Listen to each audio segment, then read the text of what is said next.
$40 headphone, but very good quality. And then I have this mic. Hmm. Yeah. And any mic like this, like they have ones that they're not big money and they just the quality. That's it. So Perfect. when you're shopping, you can even send me a link. I can take a look for you and tell you good, not good. I went to Best Buy. That's where I went over there to see all the microphone stuff like that. So You go Best Buy in when you're in Texas. yeah, I have one over here about 10 minutes from my house. Let me go to bestbuy.com and I'll send you a couple links. Okay. Done. Okay. So we'll do last episode and then we continue our Saturday. You all set? I am all set. Okay, let's do it. And we are back on the chosen baseball journey. I'm Jonathan A. Cohen, lawyer, podcaster, author, lover of life. And I'm loving life today because I get to hang out with former MLB superstar, the one and only Kareem Garcia. He's steamrolling you, Buster Posey, if you're walking down the street. So we talked about that. Do you see Yeah. Kareem coming? If you get his way, there's an elbow coming and maybe some Don't show your spikes. face. Protect the face always. And Yeah. today, while Kareem, played outfield first base and was known as a power hitter, we were talking about pitching, back to pitching, because after Paul Skeens, the world of pitching.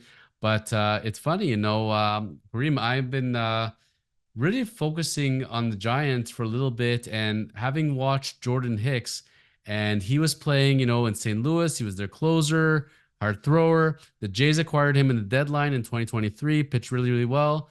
And I'm thinking to myself, someone's going to sign him as a closer. He should do okay. And all of a sudden, he gets this big contract with the Giants, and they turn him into a starter. AJ Puck, which turned into Puke, pitched for the Marlins, and they took their closer, made him into a starter. Did not go so well. Kareem. Are we going to start seeing a trend here? Are we starting to see teams saying, hey, we don't have enough starting pitching. Let's take our closers. Let's take our middle relievers. Let's stretch them out. And it's time to be starters. Well, these guys probably in the minor leagues, they were starters at some point and they become relievers because they were not doing so hot at the beginning. So, you mentioned Jordan Hicks and even Reynaldo Lopez too, which was a reliever and now a starter. You go with one of those guys, and you know who did it first? It did the Tampa Bay, making for relievers to starters. That's how the trend started right there for those two guys, and now they're getting better. So yes, I mean, more teams are going to start doing that with the guys that actually started in the minor leagues and become relievers in the major leagues, but they know back on their head how to start a game, how to go through 5, 6 innings of, starting a game and the preparation that they have to take. So we'll get to the Rays. I promise. You're very good at reading my mind because I have a couple of things in my head, and I was gonna mention Lopez next. I was gonna mention the Rays. We are on sync today. Perfect. A guy I liked watching last year and I really enjoyed his work was Dane Dunning.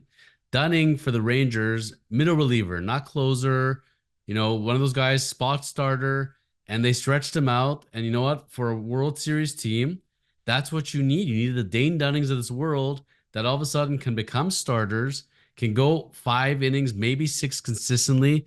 These days, if the idea of quality starts, I think they're going to change the quality start stat, and they're going to unfortunately lower it to 5 innings because it seems not many people can go six anymore.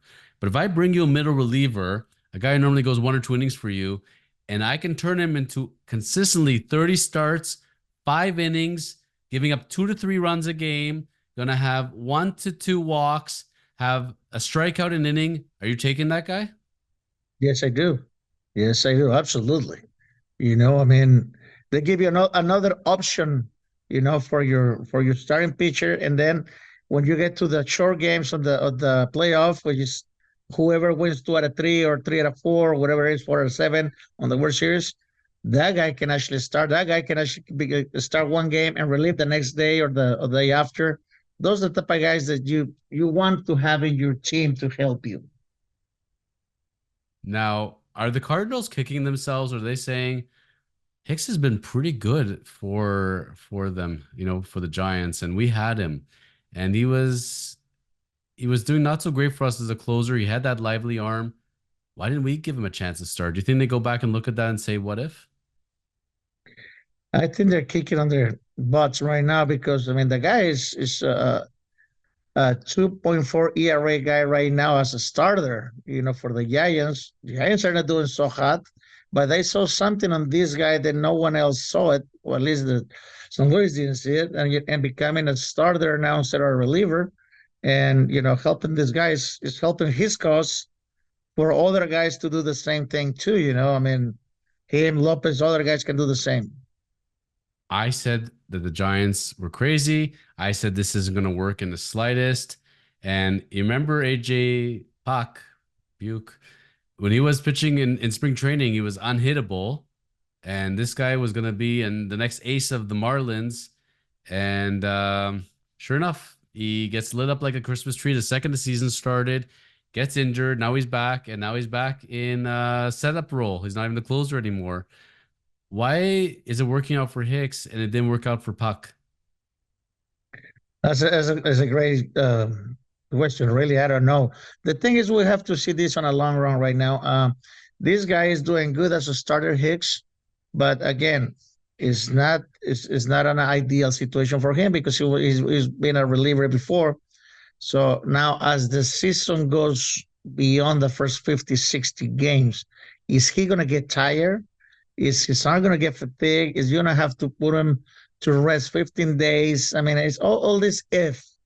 Right now, he's doing great, and it's a great story for the San Francisco Giants. But again, for him, it's good. And I don't know what's going to happen later on. And I don't have the answer for you for the other one. So But if you have a starter that consistently goes 4 innings, gives up 6 hits, 3 to 4 runs, 4 walks, 2 or 3 strikeouts, he's not staying in that starting role for long, is he? it's probably in AAA if you can send him back to down and work on it. Puck. I thought was utterly insanity. There's a guy who's never been able to stay healthy, former first round pick, a guy that was very highly sought but just cannot stay healthy for the slight of him. They finally get him into a role, less wear on his arm. Pitches. He was closing at one point, 1 inning, pitches every other day. Let's say. I like that role for him to stretch him out as a starter.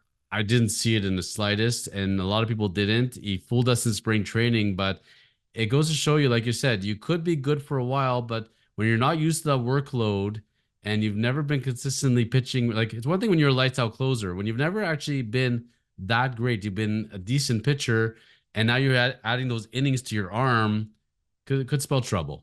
And that's Yes, I where, mean, yeah, go ahead. it's different roles becoming a reliever to starting pitcher to being a starting pitcher to a reliever. And you see with John Smoltz, you saw with Enix Eckersley, they did it too back in the days when he was with Oakland, you know. But that's a different story because a starter has the strong arm to become a reliever for 1 inning. He actually throws harder. But for a reliever to become a starter, and you do it during the season, it's at one point or another, you're going to get tired. You're going to have the fatigue on your arm. You're going to have to take those 15 days off. Or you can injure yourself just by doing that because your arm is not adjust to do that all the time. These guys are throwing what 66, 70 innings for the last couple of years every season, and now you're going to throw 180 if you pitch, 30 stars during the year. It's going to be fun to see that. But I mean, hopefully this guy doesn't get injured or anything like that. But I mean, at some point he's going to get tired. I've been really impressed with Lopez, Reynaldo Lopez on the Braves. He's been a great pickup. Anthopoulos is a genius. They know what they're doing over there. Out of all these guys, if I had to say by the end of the year who's still going to be starting and who's going to be doing well, I see him as a pitcher that can go now and win 12 games for them, 13 games for them, have an ERA around 3.5, a whip around 1.2, 1. Let's say 1.3, 1.3. We'll go with that. Still good. You know what? Having a number 3, number 4 starter, maybe he's not going to be starting for them in the playoffs, but you know what? If the guy's a number 3, number 4, consistently through the year, and then he becomes your guy that's pitching long relief in the playoffs, and he's been starting the whole season. And let's say all of a sudden somebody gets injured or somebody gets knocked out early in the game. Now we can go 3, 4 innings for you. Those guys have huge value. Oh, That is the value that these guys bring to the table. He is the guy that is going to go to the bullpen, like you mentioned, on the playoff, but he's the first guy that's coming out of the bullpen when you need it. If your starter goes only 3 innings of an injury happens, this is the guy that's going to throw you not 3 or 4. He probably throw the rest of the game for you because he's built to do that, for that game. Now, that's relievers turn starters. And again, it's trends, right? Baseball is all about Mhm. trends. Once somebody does something and it works, everybody's got to do it. So everybody tried to figure out what the Diamondbacks did. We need to copy them. What the Rangers did, we need to copy them. What if I told you we could put together a team and we could have Aroldis Chapman be the starter, pitch 1 inning, maybe 1.5, 2 innings. A similar Aroldis Chapman come in as the closer, pitch 1 inning, 2 innings, and put Pedro Lazo in the middle for 5 innings. This is where the opener began, correct? Back in Cuba, not the Rays. The Rays were watching WBC just like I was, and they had this guy come in, throw 195 miles per hour, whatever he was throwing, and he was like the second closer, but yet he started the game, and they didn't have a term for it, but then it became the opener, and then Lazo waltz in, and Lazo all he does is pitch, 6, 7 innings for them, and then you got a closer. So you have this opener, you have this closer, and you have the starting pitcher who's really the middle reliever. And the Rays, for all the credit they got, I was never that impressed. And why I wasn't impressed, it felt like days that they don't have a real starting pitcher at all. So they're gonna do this like bullpen by committee thing. So we're gonna take four middle relievers, each of you take 2 innings, and we'll hope for the best. We're gonna patchwork together. The true opener and the true method was Cuba. You have the starting pitcher that would go 5, 6, 7 innings, but you don't start him off in the game. You bring in the guy throwing heat, scare the heck out of them like a closer, and then go to the starting pitcher. Kareem, am I crazy or am I onto something here?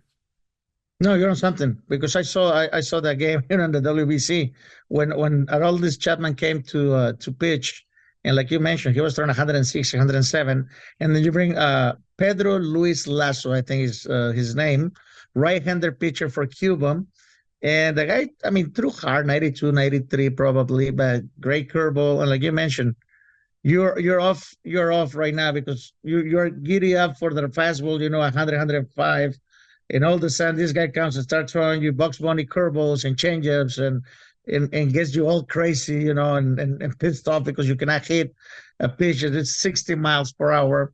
So they did a great thing over there, and they were working on that because they got everybody thinking, oh, we're gonna face a lefty. All of a sudden you face a lefty for one and a third, and then you bring your starter, throw you 6, 7 innings, and then you bring a closer. I mean, that was something different, difficult to do in the major leagues, probably impossible because I mean that's not going to happen. But I seen it happen, like I mentioned before, the Peralta way of pitching in Mexico back in the days when they bring a reliever for 3 innings, another pitcher for 3 innings, and finish with three more. So that I seen it before. I seen it in Mexico, and that might be for some of the teams in the major leagues right now that can do actually if they don't have the fourth or the fifth starter for them. You remember our good friends Jose Contreras and El Duque, and then Yes. Levon Hernandez as well, his cousin. Mhm. You think about those three pitchers. First of all, they're kind of like CC Sabathia looking to me, but they get the credit of coming from Cuba, pitched so solidly in the major leagues. I wish Lazo could have joined them, and it was just a different time back then. And I remember reading an interview with Lazo, and Lazo said, I'm happy, man. You know what? I get a government department and I get a government car and I drive my 1970 Oldsmobile and I don't need more in life. It's okay. I'm loyal. I like to be here. I don't need the money. I don't care. And it's you know what? It would have been pretty cool when I watched Lazo pitch in WBC. I would have never seen him otherwise. I wouldn't know who the heck the guy is. It's a darn shame we never saw him pitch Major League Baseball. I know. I mean, you actually saw because when they faced the Baltimore Orioles, when the Cuba team came to face him in Baltimore, he pitched for them. You saw him pitch over there. I mean, that's probably the only time he ever pitched in the States besides coming to the WBC is the first two or three that he played. He was a great pitcher, probably better than El Duque or better than Livan or better than Jose. And Jose was probably one of the best pitchers that was in Cuba at the time, but probably not better than Lasso. Lasso, he has a recognition through the all the Olympics and the world tournaments that he has played. El Duque, Jose, they had their arm slots and they were interesting. They were smoking mirrors. Lazo just went out there, went after you, you know? And Yeah. did you ever get to play against the Cuban WBC team? Were you ever in the Yes. you did. Okay, so you were there. Do you remember what year you played the Cuban team? Yeah, we played him in 2006 and in 2009. Oh, you did get to play in both. Okay, great, great, great. And Now, that was when Chapman was over there. By the way, he was throwing about 110 and he got raped against Australia. Australia put 13 runs against him in one inning, something like that. I think somebody put down some money in Vegas that day on Australia. But in all seriousness, did you find it kind of freaky how they had the guys, the security with the machine guns in the Cuban dugout? Did you notice No, that? no, not at all. Not at all. You didn't know? No? I've seen it before, but I mean, it didn't bother me. Plus, I was in Mexico, so That's run of the mill. I mean, guys have it in their lockers. No, I'm joking. I'm joking. But the other thing was, did you notice? I don't know if we ever talked about this in the previous episode, but did you ever notice that the team doctor for Cuba would come out during pitching changes? The Cuban team doctor, the manager kept consulting with him. Did you ever notice that? of course I know who he is too. He's the son of Castro. That was his son. That's why they ask him all the time. It's kind of funny. You're walking around the team hotel and you have the team doctor there who's a celebrity, by the way. They all love him. They take pictures with him, but people know who he was, right? And you know he's watching. And there's always the talk that he's feeding back information to his dad because dad is so baseball crazy. If his dad had made it into baseball and actually gone to the majors, he's probably not running Cuba and life would have been very, very different. Do you know how his son became a team doctor? No, that I don't know. So we learn, you ever need useless information? I'm your guy. So Castro told his son one thing. He goes, listen, you have two choices in life. You're either going into the military or you're going to medical school. Those are your only two choices. He said, I'll take medical school. Thank you very much. And so he went to medical school. Like I said, he's a celebrity in Cuba, but they don't do in WBC, at least those you were in those exact years, 2006, 2009, and they kept showing on TV. And one of the commentators said, why is the manager consulting with a team doctor before the pitching change? And he said, because he's Castro's son. That's why. And you don't often see a team doctor going out for the actual to the mound to talk to the pitcher. So Cuba was really funny. I remember there was one game where the pitcher gave up the home run and the catcher went to talk to him. He almost slugged him. He got so mad at him. One of the outfielders bobbled the ball. The pitcher glared at him. He was going to run out to the outfield. Cuba, before everything opened up and they were still closed, man, that was an intense team. Did you feel that same energy playing against them?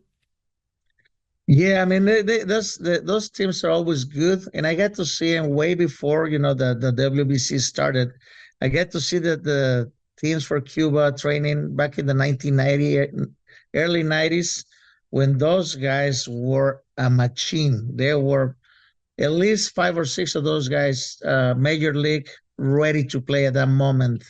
And those teams that I saw in 2006 and 2009, they were good teams, but probably one or two guys probably made it to the major leagues.